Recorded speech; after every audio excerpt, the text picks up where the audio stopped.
yeah, here we go. All right, I see we've already started.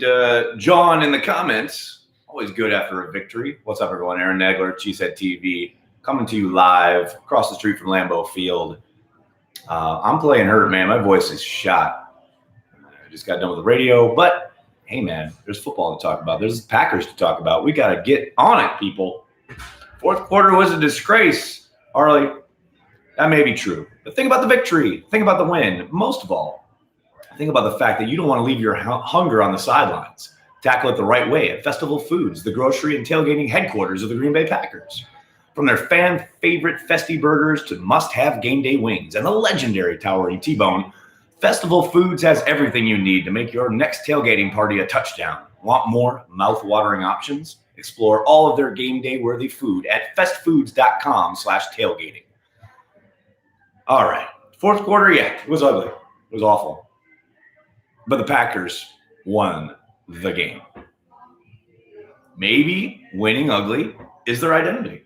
Rodgers makes three or four plays a game, depending.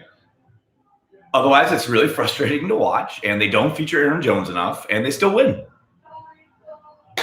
Like Aaron Rodgers posited a couple weeks ago, if they win ugly all the way to the Super Bowl, I'll take it. Can you admit you were wrong about the wideouts? I constantly said they had all the talent they need to win a lot of games, and they have. So no, I won't. How has trading for a wide receiver helped the Patriots offense? Oh, right, it hasn't. And the Packers didn't waste draft capital to do so. Sorry. You want to throw something at me? Let's use facts, people. Their offense has no killer instinct. Yeah, I mean, it got really hard to watch when they were going run, pass, 3 and out.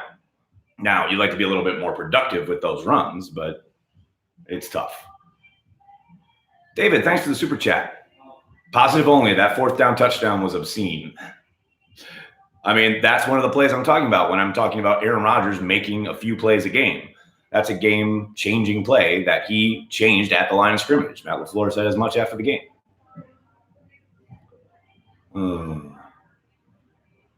Oh, someone's all upset. I love people getting so mad online. It's so funny. I mean, the receiver thing is hilarious to me because, yes, MVS has been a major disappointment. There's no doubt about it. Kumaro only produces when he's given the chance. He's just not given the chances. And Allen Lazard has completely developed throughout the year. None of that happens if they trade for a wide receiver. You don't know anything about these guys.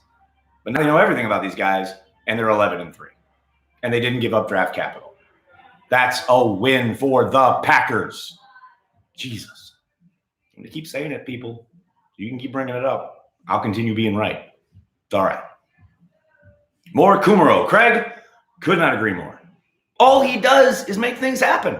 That run after the catch today was ridiculous, and it was great that it happened against Clinton Dix. Do other teams seem to have a lot of wide receivers? I don't know about a lot of.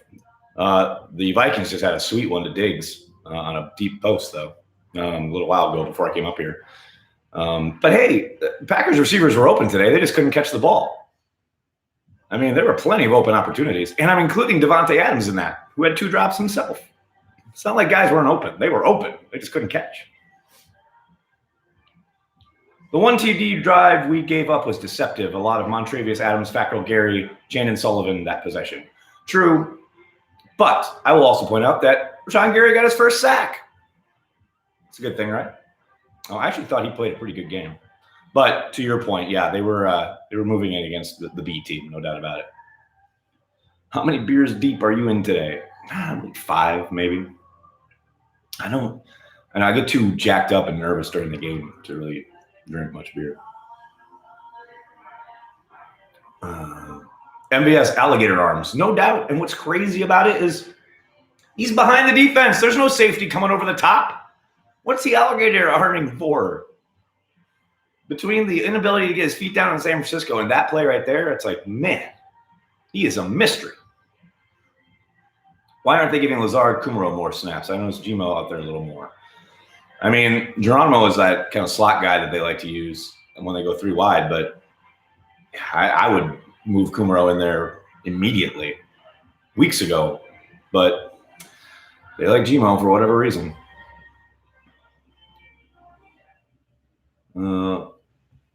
Why is Fat Girl still out snapping Gary? That's a good question.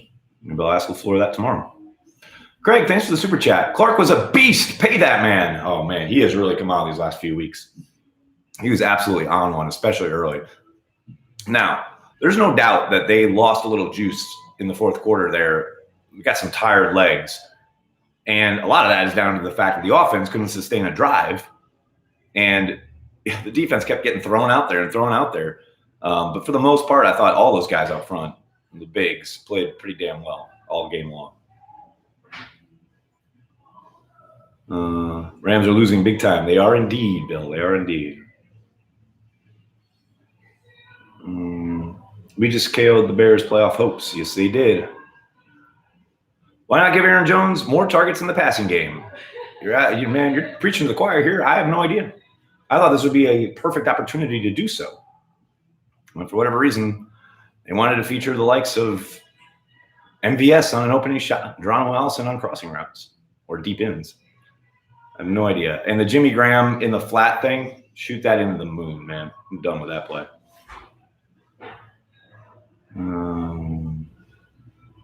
Did I watch the episode of Peyton's Place with Favre? I have not yet.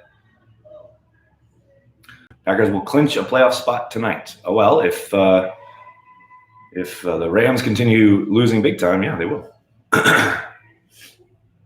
What positive play did LaFleur say Rodgers changed at the line?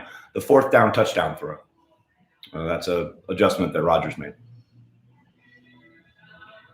For a veteran, Tremont makes some really stupid mistakes. I don't know about that one, Adam. I'm so done with Jimmy Graham.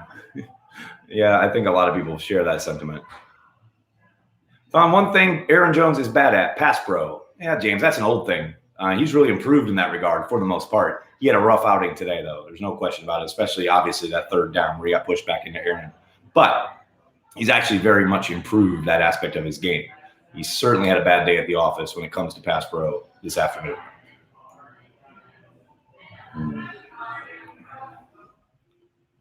How will Cook's potential injury affect the game next week? I mean, it could be a devastating blow for Minnesota, but all the guys who have stepped in for him have been pretty damn productive. So I don't really – I'm not going to say that it doesn't matter. I think it changes Minnesota's approach on offense a little bit, but it's still a really tough game for the Packers. Irvin has been impressive. He really has, which is why I don't understand. Maybe I guess he was dealing with an injury or whatever, but why Tremont was out there for that punt return at all, I don't know. But, yeah, Irvin getting north and south, he's fantastic.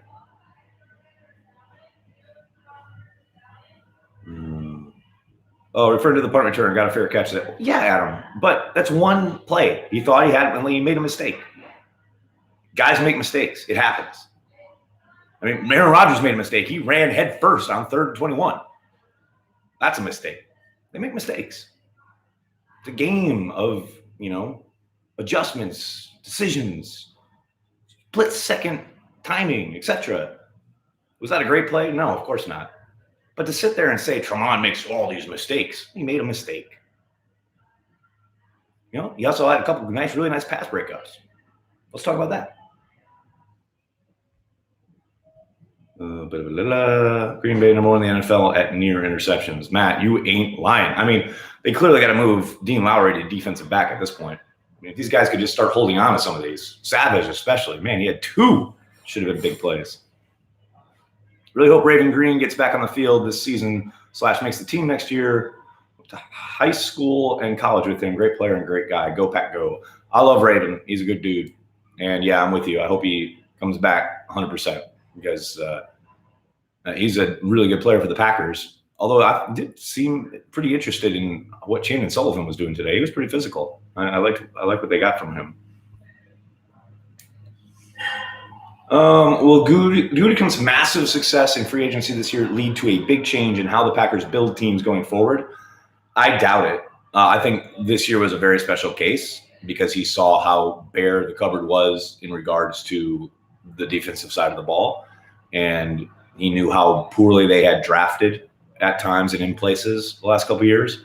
So he clearly made a pretty sweeping decision as far as replenishing, restocking the talent on that side of the ball. Thing is, he handed out some pretty decent sized contracts in doing so.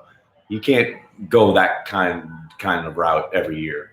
There's way too many mouths to feed contract wise. But I do think he'll continue to explore free agency. But I highly doubt you'll ever see that kind of shopping spree again, at least anytime soon. O-line was huge today. I thought they were great in pass pro. They couldn't get anything going in the run game, but I thought they were fantastic in pass protection. I mean, Hicks is a beast. He was basically playing with one arm at times, but he's still one of the most unblockable guys in the league. Mack was absolutely invisible until they slid protection away from him and just decided not to block him for some reason. But for the most part, yeah, I thought the offensive line was absolutely outstanding in pass protection, especially in comparison to what we saw from this crew week 1. I mean, that was night and day. A lot of balls hitting defensive backs' hands to no avail. Dean Lowry prevails. Whoa. D showed up today. It was nice to see you. Rice, thank you for the super chat. Stephen Allen, thanks for the super chat. Yeah, I mean, the defense, it's funny because, yeah, they moved the ball there at the end a little bit, got that touchdown. I never felt threatened that they were going to march the field and score another touchdown and win it. At the end of the day, they scored 13 points. You should win a game when your defense holds the opponent to 13 points. And the Packers did.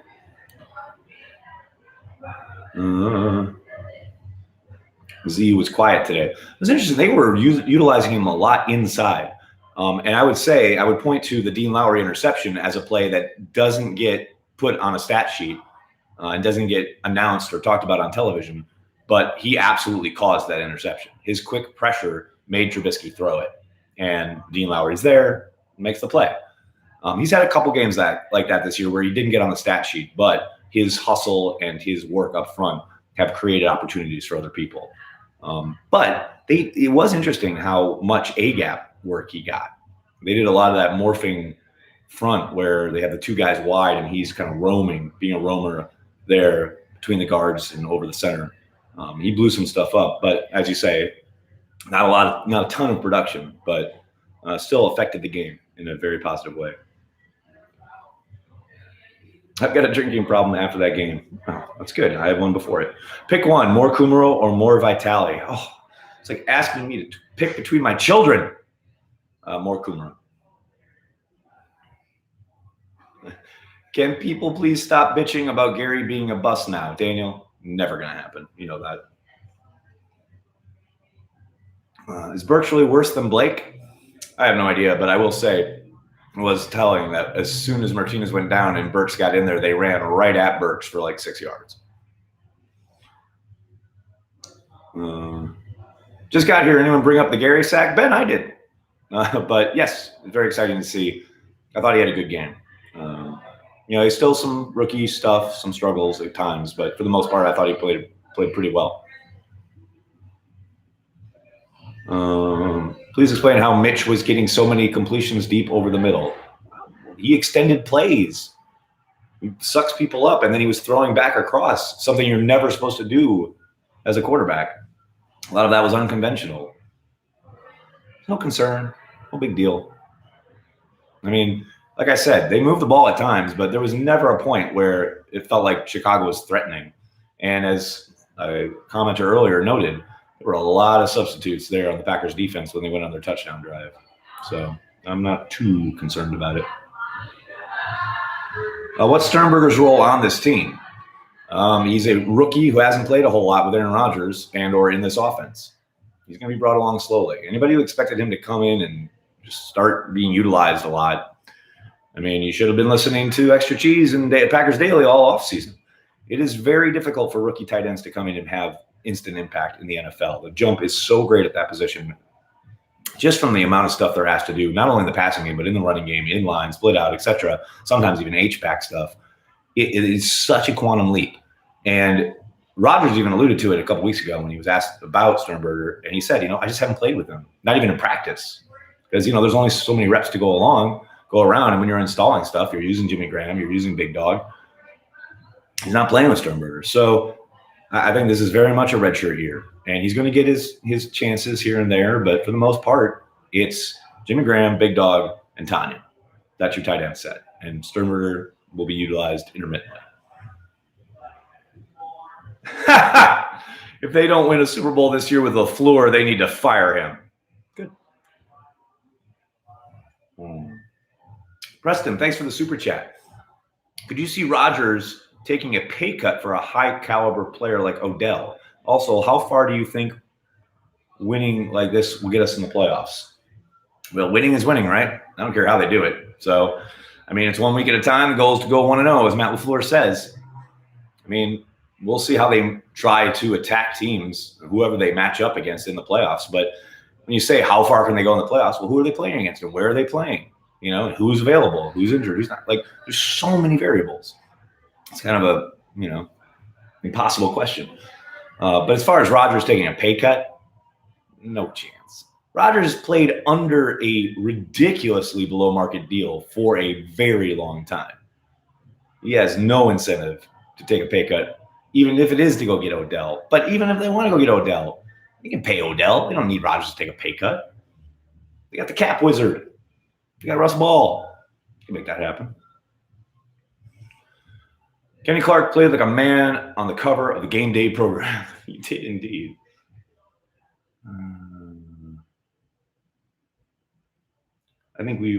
Why do the Packers have a hard time effectively utilizing or managing their personnel? Because they don't see it the same way we do, Anthony. And they have a billion times more types of information and just information in general on each of these guys. They see practice reps. They see every practice rep. They break everyone down. There's so much that goes into it that we aren't privy to. Now, at some point, you would think production on the field and or it's the word I'm looking for. Production or even just consistency. Blew my mind there for a second. Consistency in producing, in not only just availability, but kind of utilizing and executing everything on the offensive side of the ball. You would think eventually something like that would get Kumerow more snaps. So to that end, I'm like, I get the frustration. But at the end of the day, playtime stuff, that's all, they come up with all of that during the week, looking at not just the game tape, but the practice tape and the drill work and how they think that fits into what they're trying to do, attacking the upcoming opponent, etc. All of that. So Lord knows, I am not absolving myself of this. God knows I get frustrated with why aren't they playing Kumerow more? Why aren't they utilizing Vitale more, et cetera, et cetera? But, they have way more information than we ever will. And that's all I can lean on in regards to, okay, it's not my call. They know a hell of a lot more than I do. So let it play out. They've won 11 games doing it their way. I'd be doing something right. Fired down the capers. Good to be 11-3. Want to know this week? Move on. Bring on the Vikings. I hear you, baby. Oh. JK47 didn't completely suck today. Thanks, Craig. Hey, that one really nice one that his own guy caught. That was lovely.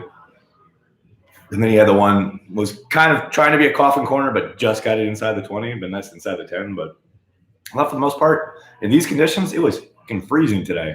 I thought he hit the ball pretty well. Do you feel like LaFleur play calling is part of some of the offensive struggles? Yeah, I mean, it has to be, right? It's part of it. But, like that touchdown to Devontae Adams on the 4th down, how much of it is LaFleur and how much is Aaron Rodgers checking at the line of scrimmage? LaFleur told us about that play because it makes Rodgers look good, etc. But who knows how many others are actual play calls and how much is Rodgers taking control or how much of it is a check with me? How much of they have 2 plays called in the huddle and they get to the line of scrimmage and Rodgers chooses which one to go with? I mean, there's so much involved. It's hard to just pin it, okay, this is on LaFleur. Now, that said, he is 20-some games into his career as a play caller in the NFL? I mean, he's going to learn as he goes, and he's going to have to take his lumps, and hopefully he improves over time.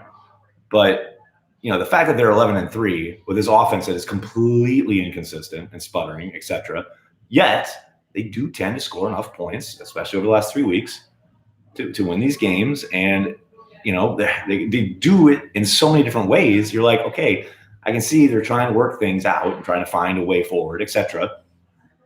I mean, it's got to take the good with the bad. And the bad is he's really inexperienced. You have to think as he grows in this role, he'll improve in that regard. But, you know, you compare him to like Sean Payton or Kyle Shanahan, who've been calling plays forever. Yeah, it's going to be a little bit more bumpy than what those guys are doing. Next week is a great chance to get hot going into the playoffs while also shutting down that stupid horn.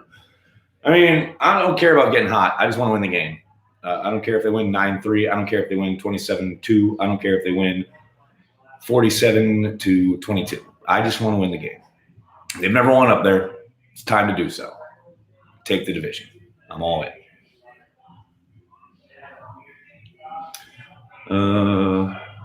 Can you explain the poor clock management after Lowry's INT, not taking a timeout, Rodgers' intentional grounding?